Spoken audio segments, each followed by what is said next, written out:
parler des spéciales présidentielles 2020 de la Côte d'Ivoire. La Côte d'Ivoire, vous n'êtes pas sans savoir aujourd'hui, qui va abriter prochainement les élections présidentielles. Et nous avons pris le temps pour dire il va falloir qu'on parle un peu de ces élections présidentielles. Spécialement, nous allons parler du président de la République, son Excellence M. Alassane Ouattara, qui, jusqu'à preuve de contraire, on ne sait pas qui veut briguer un troisième mandat. Je dis bien on ne sait pas. Il y a d'abord dans l'une des vidéos où le président Alassane Ouattara disait en 2015, quand il a été réellement élu, et je cite, il a dit, et je cite, « Le troisième mandat, ce n'est pas mon intention. » Et il a dit que un troisième mandat n'est pas envisageable. À la fin de mon mandat, j'aurai 78 ans. Même si une réforme constitutionnelle m'autorisait à le faire, ce que nous n'envisageons pas, ce n'est pas mon intention. C'est ce que disait Monsieur le Président Alassane Ouattara depuis 2015, au moment où il a été réellement élu. Le Président aussi a eu tout récemment une interview avec un journaliste de la télévision RTI, Bouaka Pascal, où le journaliste lui a posé une question. Monsieur le Président, est-ce que vous envisagez vous présenter pour les échéances 2020, les élections présidentielles 2020? Le Président dit, ben, jusqu'à la fin, jusqu'en 2020, je viendrai quand même donner mon dernier mot. Je viens vous dire mon dernier mot. Ben, on ne sait pas la raison qui amène le président à dire le dernier mot. Peut-être qu'il y a, dans un premier temps, de l'autre côté, des remue-mélanges, parce que nous avons vu aussi de l'autre côté M. Henri Konan Bédié qui a dit qu'il a réellement, avec M. le président Ouattara, ils ont signé un contrat, des accords politiques, et jusqu'en 2020, ça devait être le tour du président Henri Konan Bédié. Mais jusqu'à preuve du contraire, M. le président Alassane Ouattara vient sur l'échiquier politique pour dire qu'il faudrait qu'on donne cette fois-ci les présidentielles, sinon, oui, les présidentielles à la jeunesse. Alors, M. Henri Konan Bédié, c'est quand même fâché. Non seulement ceci, mais il y a eu ce qu'on appelle la mise en place d'un RHDP unifié. RHDP unifié, donc ça ne pouvait pas plaire à Henri Konan Bédié. Il fallait donc chercher le candidat potentiel de RHDP unifié. Donc, M. Henri Konan Bédié s'est quand même écarté. Alors, est-ce que le président Henri Konan Bédié va se présenter? Et si le président Henri Konan Bédié se présente, peut-être que M. Ouattara va se présenter. Si le président M. Gbagbo Laurent se présente, peut-être que le président Ouattara va se présenter. Et voilà encore une complication. De l'autre côté, on dit que tout est verrouillé pour RHDP et que 2020, on ne peut plus en parler. Alors, j'invite mes chers panélistes à décrypter cette situation politique en Côte d'Ivoire. Alors, Jean-Paul Omoulou, je pense que vous avez quand même beaucoup d'informations sur la situation sociopolitique en Côte d'Ivoire. Et je crois que juste après les présidentielles, nous allons aussi parler de la situation avec notre ami Didier Arafat qui vient de mourir. Il a été enterré même aujourd'hui. Alors Jean-Paul, vous avez vu aujourd'hui, vous connaissez la situation sociopolitique en Côte d'Ivoire, où il y a beaucoup de choses qui se passent sur les présidentielles 2020. On ne sait pas si M. Ouattara va se présenter. Alors Jean-Paul, dans un premier temps, je voudrais vous laisser l'occasion pour faire une petite analyse avant d'aller en profondeur. Oui, tout d'abord, je dois dire que je ne soutiens pas le régime actuel de Côte d'Ivoire parce que je n'ai pas aimé la façon dont il a pris le pouvoir en 2011. C'était trop flagrant et notre pays, le Togo, malheureusement été en ligne de mire dans la prise de pouvoir par la force en délogeant un président démocratiquement élu et proclamé par la Cour constitutionnelle et en prenant les armes pour tuer des milliers d'Ivoiriens pour accéder au pouvoir. Moi, je ne suis en aucun cas pour la prise de pouvoir par les armes, quelles que soient les raisons. Et ça, c'est d'un. Et je dois dire que la prise de pouvoir de Alassane Ouattara s'est faite sur fond de plusieurs deals et de plusieurs accords politiques louches. D'abord, le premier partenaire de son pouvoir, c'est la France, dont il est un pantin, dont il est un maboule préfet, dont il garantit en premier les intérêts avant les intérêts du peuple ivoirien. Donc, il est tenu, dans une certaine mesure, à satisfaire la France. De deux, il est lié à Blaise Compaoré par un accord politique qui lui a permis d'avoir une arrière-base pour entraîner ses rebelles et puis attaquer la Côte d'Ivoire. Ensuite, sans oublier les deals avec Gnassingbé et Adema, qui s'attendait que oui, bientôt lui mourra et que son fils prendra le pouvoir, il sera jeune et que des vieux et des gens liés à des réseaux puissants comme Ouattara puissent être un assistant pour Faure Gnassingbé. Et c'est ce qui s'est passé dans la crise togolaise. Et le Togo est allé défendre Ouattara pour arracher le pouvoir à Gbagbo.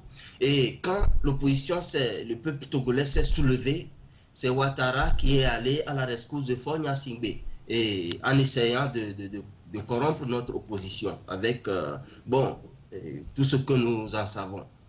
Et ensuite, il y a son deal avec le chef des rebelles, Guillaume Soro, qui à un moment donné a été rompu et qui a vu Guillaume Soro être évincé de la tête du Parlement ivoirien. Et évidemment, son deal avec Henri Konan Bédié, qu'il a rompu, je dirais, sur le coup de l'émotion, au congrès de la RADP, quand il disait il faut qu'en 2020, qu'il passe le pouvoir à la jeune génération. Quand vous voyez Ouattara, vous savez qu'il est vraiment sous le coup de l'émotion le jour-là, parce qu'à un moment donné, il savait que beaucoup le détestaient, pas seulement en Côte d'Ivoire, mais dans la diaspora comme les autres pays africains le détestaient. Donc, il va falloir trouver des formules magiques pour emballer les esprits faibles qui ont la facilité d'avoir confiance à ces individus véreux-là. Donc, il a réussi d'une certaine manière parce que son discours a fait le tour de la toile. Moi, je n'ai jamais partagé ce discours farfelu. On voyait un criminel devenir un énergumène qui crie sous le coup de l'émotion. Moi, je savais que ça n'irait pas loin. Parce que les gens qui arrivent au pouvoir comme lui ne viennent pas de la sorte pour partir de sitôt. Pour ça, c'est deux. Surtout que le chef des rebelles, Guillaume Soro, à moins que ce ne soit pas un sketch qui est organisé pour faire croire aux gens que Guillaume et Ouattara ne s'entendent plus, en fait que Guillaume Soro puisse prendre le pouvoir en 2020 et sur la base de leur accord pour protéger les arrières de Ouattara, parce qu'il faut envisager tous les schémas possibles avec ces individus-là. Ils sont capables de tout. Et on le voit refaire un revirement à 180 degrés pour dire que un troisième mandat n'est pas exclu et qu'en 2020, il va donner son dernier mot. Moi, je crois que c'est de l'hypocrisie. Il essaie aussi de prendre la température pour voir ce que pensent les Ivoiriens ou bien comment son troisième mandat sera vu. Quand nous prenons l'exemple de Mamadou ici, au Niger, qui a été clair qu'après son deuxième mandat, il libère le plancher. Parce que c'est une insulte à l'intelligence nigérienne de penser que lui, Issoufou, seul peut diriger ce pays et mieux que quiconque. Non, il a dit clairement qu'il fait ses deux mandats et il s'en va. Au Burundi, Pierre Nkurunziza a dit la même chose, qu'il s'en va et qu'il y a même dans son parti des gens mieux que lui qui peuvent diriger ce pays. Je crois qu'il faut adopter des langages politiques clairs comme cela. Et au Bénin, avant son départ, Yahi Boni, avant la fin de son mandat, Yahi Boni l'a aussi dit. Il a même juré sur la Bible à maintes fois qu'il ne briguerait pas un troisième mandat. Et il a respecté sa parole. Donc, je crois que Ouattara est en train de tenir un langage serpentin. Et il parle comme le serpent qui est venu séduire Ève. nous raconte la Bible dans le livre de la Genèse. Et c'est Gbagbo, voilà les deux photos là qui viennent à point nommé. Gbagbo a toujours dit que Ouattara est un menteur. Et toute l'histoire de Ouattara est basée sur un mensonge. Burkinabé au départ qui nie sa nationalité, alors que son frère, même père, même mère, avait été l'ancien président du Parlement du Burkina Faso. Il a étudié aux États-Unis en tant qu'un voltaïque et il a travaillé au FMI en tant qu'un voltaïque. Et aujourd'hui, il nie toutes ses racines. Il se dit ivoirien et il a dit qu'il n'a jamais financé la rébellion. Or, les rebelles ont affirmé qu'il venait les visiter, qu'il leur donnait de l'argent.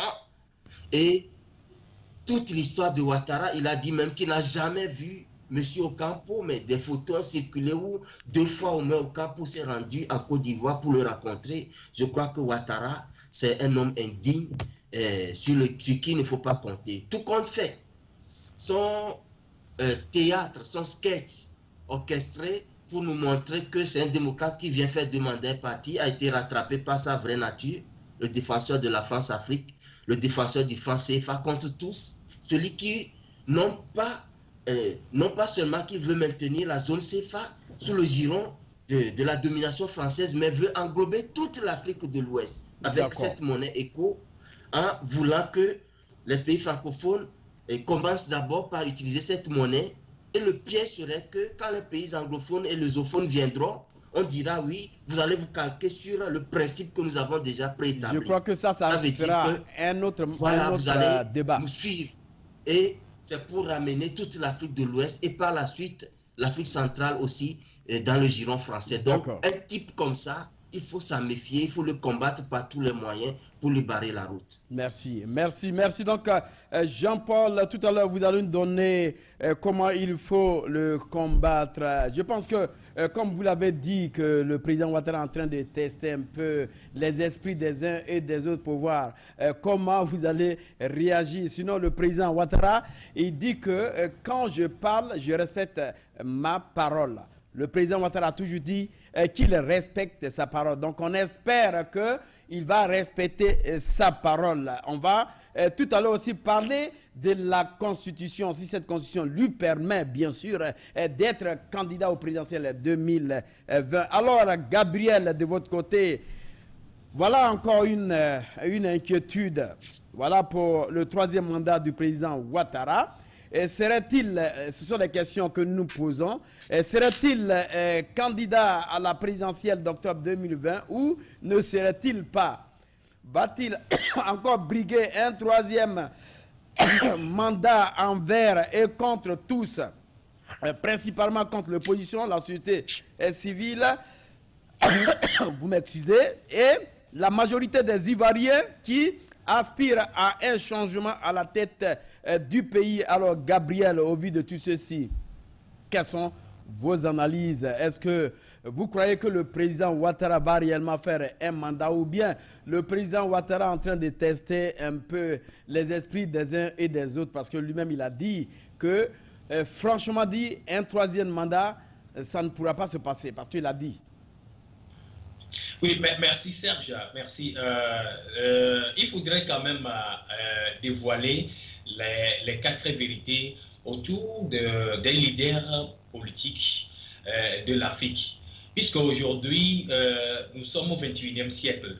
Et aujourd'hui, la jeunesse qui est en face aujourd'hui connaît tout à travers la technologie, son évolution.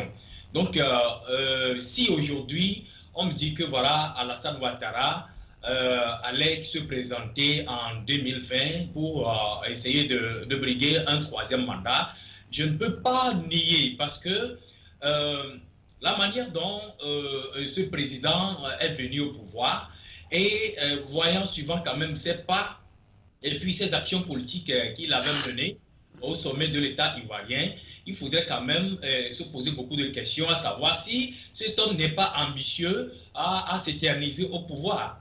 Puisque il a même évoqué que voilà, il allait partir au bout de son deuxième mandat, il allait partir.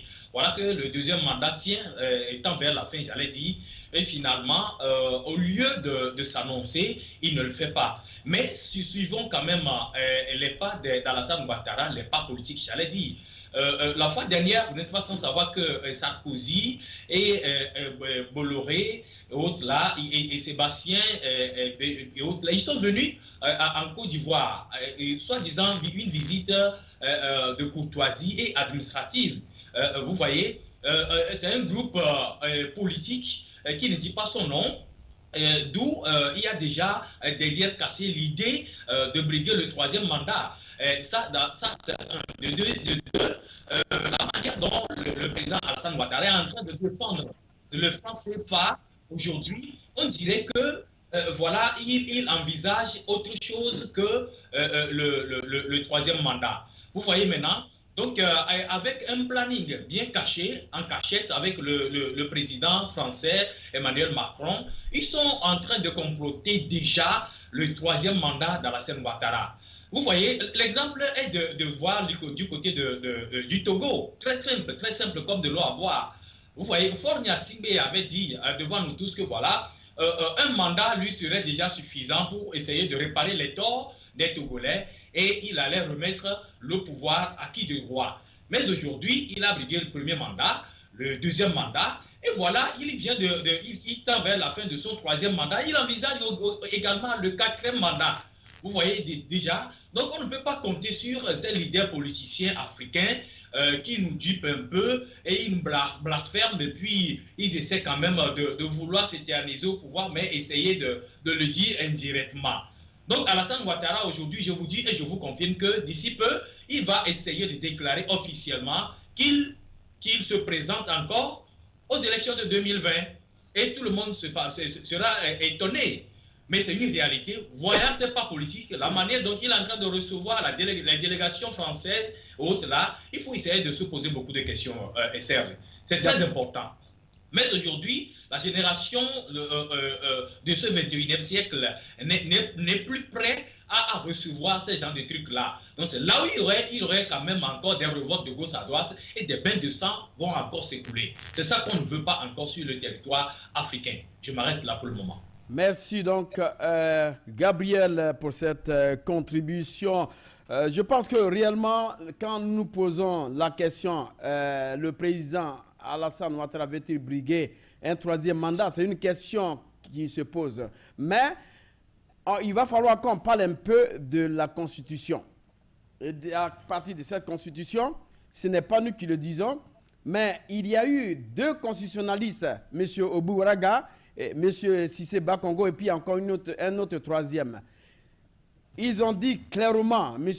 Cissé Bakongo était à une interview d'une télévision de la place, et il a bien dit, et je cite, le président Alassane Ouattara ne va plus faire un troisième mandat. Le journaliste lui a demandé de répondre. Est-ce que le président Ouattara va faire un troisième mandat? Il a dit que le président Ouattara ne va plus faire un troisième mandat. Il lui a demandé, mais pour quelle raison? Il dit, c'est à cause de la Constitution. L'article 183 de la nouvelle Constitution ne restreint le président Ouattara de ne pas faire un troisième mandat.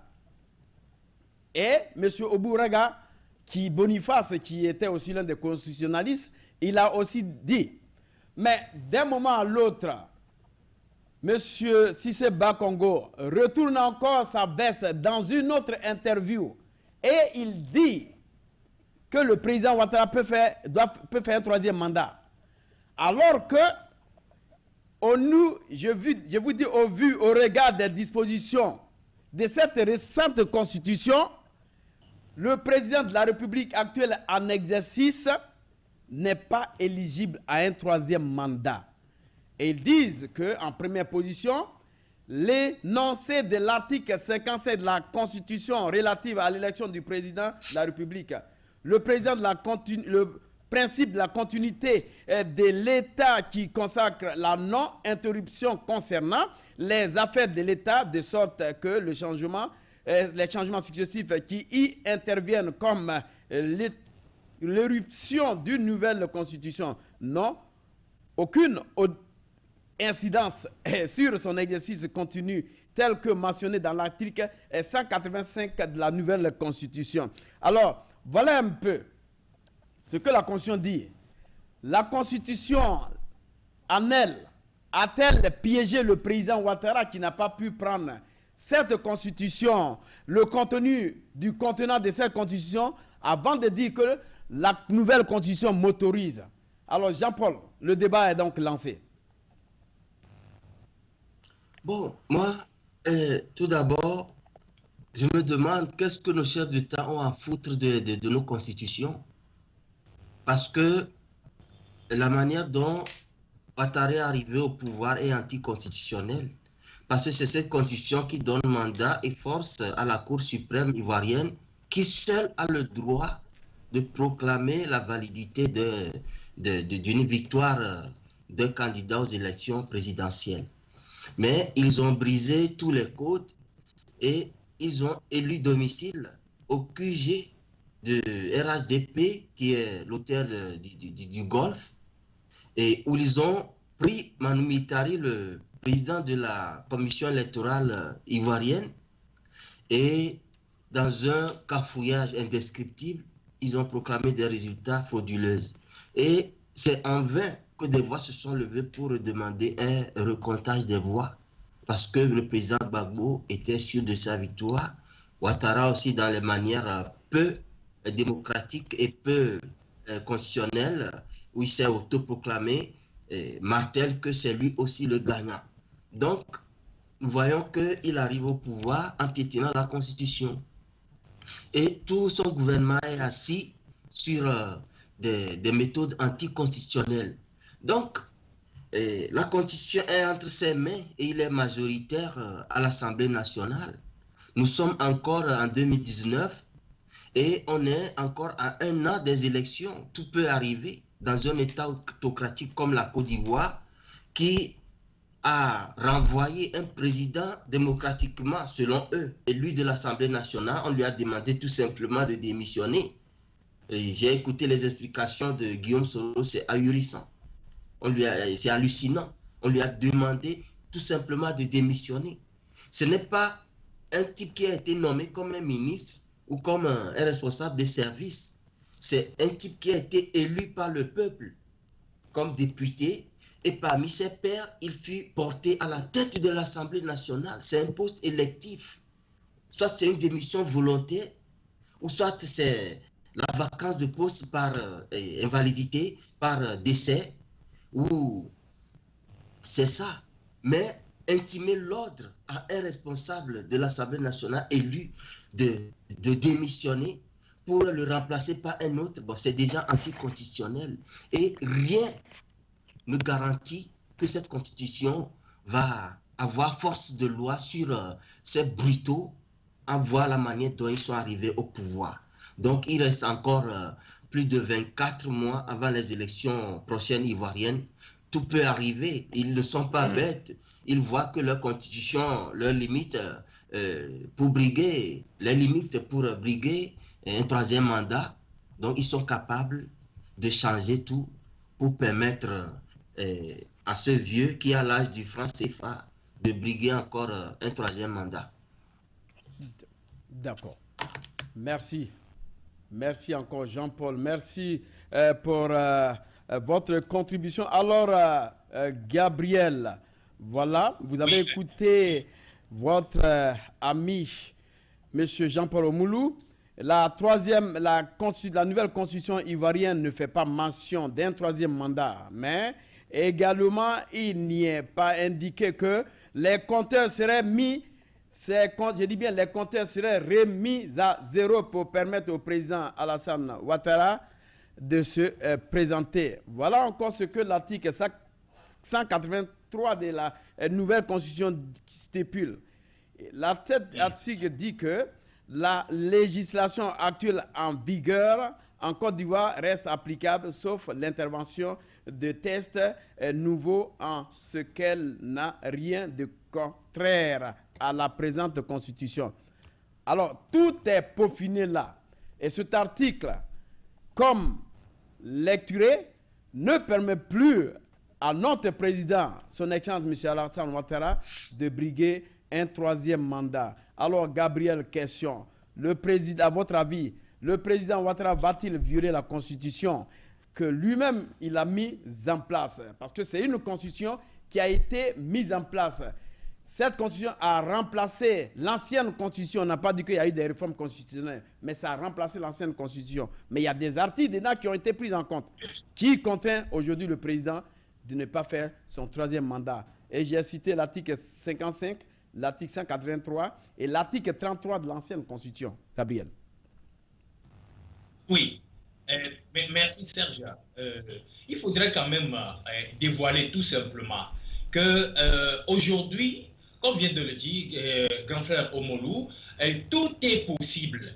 Tout est possible. Voyant quand même la cadence des leaders africains, et je m'en vais dire politiciens, ce serait un peu difficile qu'on compte sur la Constitution en place.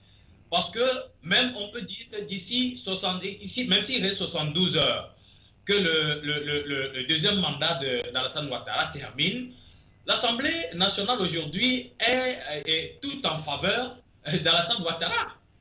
Donc le moment où ça lui plaira, on peut essayer de faire, soit convoquer un plénière et puis on dit, pof, voilà, il va falloir qu'on toilette un peu tel article, pour des raisons, pour la réalisation, soit les projets politiques que le chef de l'État aimerait réaliser. Donc il va falloir qu'on lui donne au moins une chance de se présenter. Oui, mais Gabriel, pour pouvoir essayer Gabriel, oui, nous parlons d'une constitution que le président Ouattara lui-même a mise en place à travers ses constitutionnalistes qui ont été désignés. Donc c'est une nouvelle constitution qui a été mise en place. Mais revenir encore pour dire que peut-être que le président Ouattara a travaillé et il a encore d'autres projets en cours qu'il faut mettre en place. Ça a été le même cas que le président, comment je peux l'appeler, le président Alpha Condé, qu'on dit, oui, on ne doit pas limiter, il a dit qu'on ne doit pas limiter les mandats parce que le président doit finir au moins ses projets. Donc voilà un peu, il y a une inquiétude là. La Constitution, c'est la Constitution. On ne peut pas essayer de la mettre de côté et puis encore se valider. Gabriel. Oui, il faudrait poser la question à savoir d'abord, est-ce que ces leaders politiciens qui se disent présidents des pays africains, est-ce qu'ils essaient de savoir ou soit de mesurer la valeur de ce qu'on appelle une constitution? C'est ça, c'est ce qu'il faut poser. Or, une constitution, la constitution d'un pays, c'est tout comme un serment ou soit une alliance. Vous voyez? Et cette alliance-là doit être respectée, sinon le pays est automatiquement ou spirituellement maudit. C'est ça. Donc, mais c'est ce qu'ils ne comprennent pas. Et c'est ce qui fait qu'il y a bain de sang au pays, soit sur le territoire africain de temps en temps. Vous voyez, étant donné qu'il y a aujourd'hui du christianisme, mais néanmoins le christianisme c'est aussi spirituel. Mais aucune chose n'est réalisable si ce n'est pas réalisé spirituellement. Vous voyez? Donc, les constitutions africaines, soit la constitution ivoirienne, c'est comme une alliance que les Ivoiriens se sont tissés et ils se sont mis d'accord que dorénavant, nous allons essayer de respecter ces prescriptions-là. Nul qui sera là et qui ne respecte pas ça, alors là, il sera pénalisé par la loi. Voilà que cette constitution, c'est comme cette alliance-là vient d'être, j'allais dire, désobéie, soit, je ne sais pas quoi dire, et on ne considère pas les constitutions, et puis finalement, on agit au profit de soi-même. C'est pourquoi je vous dis, s'ils connaissent bien la valeur de la Constitution, ils n'allaient pas oser à changer. C'est qu'ils ne connaissent pas cette valeur-là. Pour eux, c'est nous qui avions mis ça en place. Donc, on peut toutefois changer comme on veut et au moment qu'on veut. Vous voyez, c'est ça qui est le problème des leaders politiciens africains. D'accord. Donc, ça, c'est pour eux, ils prennent déjà la Constitution comme un truc familial qu'on peut changer à tout moment. Et puis, ils sont là et ils sont libres au pouvoir. Donc, comme il y a l'armée derrière eux, je précise bien, l'armée est toujours mobilisée derrière le pouvoir. Donc, ils se disent capables de faire tout ce qu'ils veulent. Et ils le font également. Ils ont vu les cas dans les... Écoutez, la Côte d'Ivoire n'est pas ne sera pas le premier pays à changer sa constitution. Ça n'est passé au Togo ici et dans les autres pays également. Vous voyez, seul le Bénin qu'on peut essayer à apprécier au moins que voilà, ils respectent au moins leur constitution sur le point où soit sur cet article qui vise que 2 mandats déjà, tu dois quitter au pouvoir. D'accord. Mais les autres pays africains, ils n'en font pas, surtout là, en Afrique de l'Ouest, non. Vous voyez, donc on peut essayer de parler également du Nigeria également à côté et du Ghana à côté. Mais ces pays-là, leur système politique est tellement différent du système politique du Togo et de la Côte d'Ivoire. On dirait que l'Afrique francophone est totalement endémisée par la France. Donc la France est toujours mobilisée derrière ces pouvoirs-là pour pouvoir essayer de piétiner le pouvoir, les populations et essayer de violer les alliances des pays qui sont des choses précieuses à respecter. Gabriel, est-ce que nous allons continuer d'accuser l'extérieur? Parce qu'aujourd'hui, il faut comprendre qu'il y a une révolution. Le peuple africain est révolu et le peuple africain veut maintenant un changement, que ça soit... Non, Serge, qu'est-ce que vous appelez par révolution? Qu'est-ce que vous appelez par révolution si on a l'armée derrière et on décide et l'armée respecte et l'armée exécute sur le terrain? Qu'est-ce que vous appelez par révolution? Il n'y a pas de révolution en Afrique. Il n'y a pas de révolution en Afrique, il faudrait quand même qu'on le dise. Ayons le courage de dire les 4 vérités. Si l'armée est derrière et puis on donne l'ordre à l'armée de faire respecter l'injonction d'une personnalité, alors vous me parlez de révolution? Non, mais il n'y en a pas. D'accord. Gabriel? Ouais. Gabriel, d'accord. Je pense que vous avez compris, mais quand je parle d'une révolution, quand je parle du fait que le peuple africain est maintenant révolu, bon, tout à l'heure, nous allons parler de la Côte d'Ivoire. Nous allons parler de M. Didier Arafat, cet enfant qui est décédé depuis le 12 dernier. Et vous avez vu comment ça s'est passé, comment le peuple s'est remis dans les rues. Mais c'était un peu grave. Mais on va revenir tout à l'heure là-dessus. Alors, Jean-Paul Omoulou, si le président, je dis bien, si le président Ouattara venait réellement de violer la Constitution, est-ce qu'on aura affaire encore à l'année 2010 qui s'est passée en Côte d'Ivoire? Est-ce qu'on aura affaire à cette année encore, Monsieur Jean-Paul? Je crois que la situation va être pire et c'est lui qui doit être envoyé maintenant à la CPI. Moi, tu as posé une question tout à l'heure à Gabriel pour lui demander est-ce que nous allons toujours continuer à accuser l'extérieur. Oui, on va continuer à accuser tant que l'extérieur veut se jouer la paternité de l'Afrique et tirer les ficelles dans l'ombre. Parce que, bon, on doit accuser, mais on doit aussi lutter pour que ça change.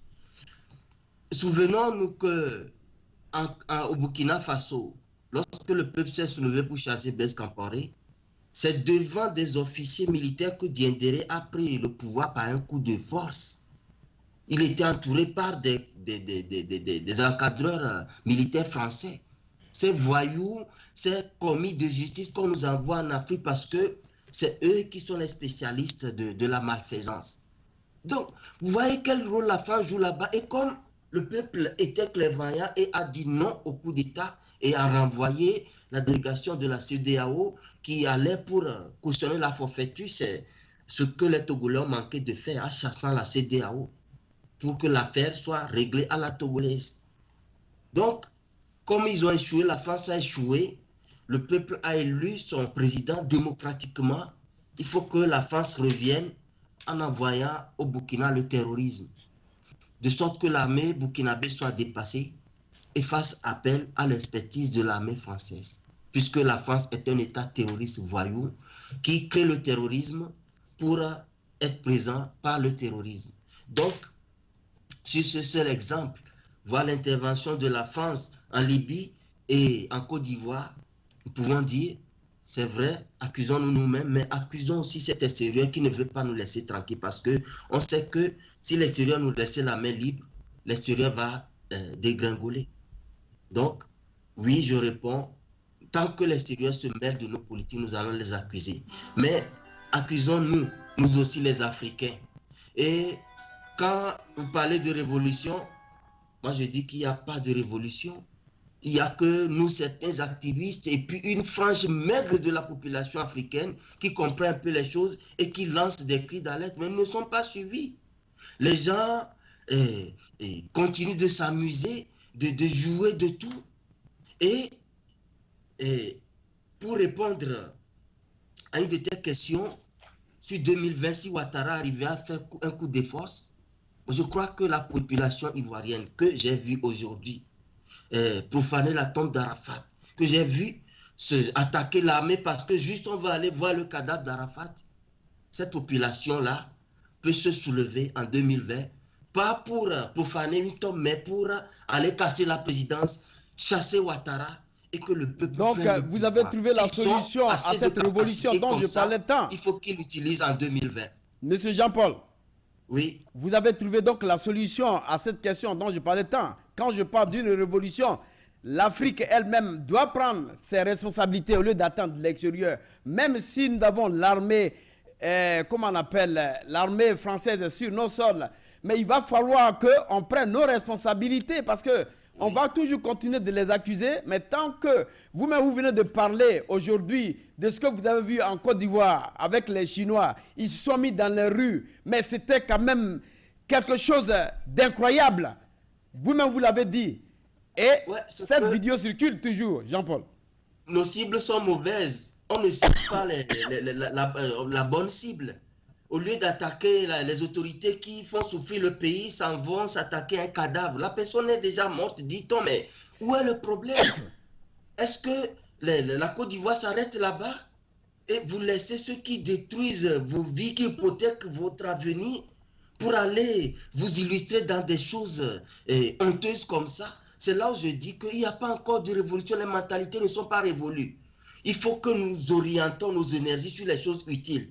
Moi, je me dis, au Togo, j'ai été toujours estomaqué de voir que les autorités qui nous pillent, qui nous tuent, les Ouattara, les Bawara, les Fognasimbe, les Kadanga, les Yark, nous les laissons tranquilles. Et quelqu'un qui vient parce qu'il a fait, il vole un poulet, on le bastonne, on le déshabille, on le lapide, et puis on met un pneu à son cou, on allume le feu, la personne brûle. Mais c'est une malédiction, c'est une malédiction. Parce qu'on laisse le vrai voleur pour attaquer celui qui veut juste calmer sa faim. Donc nous devons orienter nos énergies vers les bonnes cibles. D'accord. C'est pourquoi je dis qu'il n'y a pas encore de révolution, parce que nous ne savons pas ce que nous cherchons. Et ceux qui nous appellent à nous soulever, nous nous en moquons. Et nous croyons, certains même ont peur du changement et pensent qu'avec le changement, ça sera pire pour nous. Mais il faut quand même oser pour voir ce que le changement, de quoi le changement est fait, pour pouvoir comparer ce changement à ce que nous avons toujours vécu jusqu'alors. Sans avoir vécu ce changement, nous ne pouvons pas le juger d'être pire que ce que nous vivons aujourd'hui. D'accord. Merci donc, Jean-Paul, puisque